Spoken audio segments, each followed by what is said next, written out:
In today's video, I'm going to teach you how to create a dashboard in Glide. Let's start right at the source.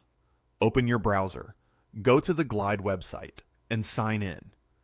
As soon as you're in, you'll land on Glide's home area, where your projects are listed. Being signed in ensures you're working within your own workspace, so any changes you make are saved to your account and are ready to publish when you're done. Next, open a project you want to edit. Choose the app or page where you'd like the new dashboard to live. Picking the correct project here is important because the dashboard you create will be added directly to this project structure.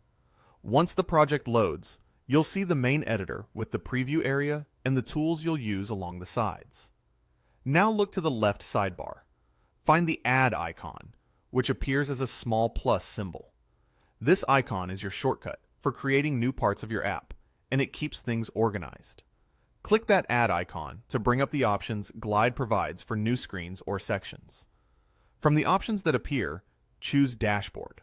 Selecting Dashboard tells Glide that you want a data-focused screen designed to bring key information together.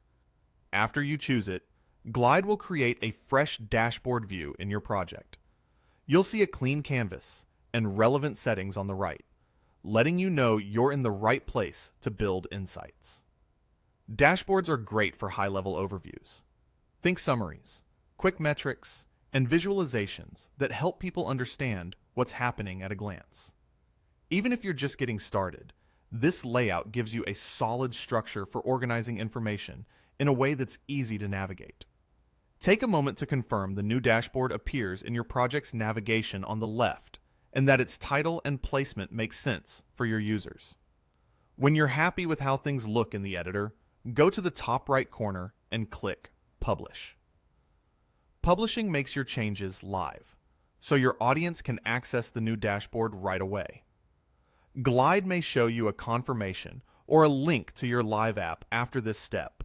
That link is the one you'll share with teammates or users so they can see the dashboard in action.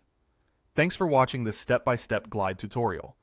If you found this helpful, make sure to like the video, leave a comment below, and subscribe to the channel for more tutorials and walkthroughs. See you in the next video.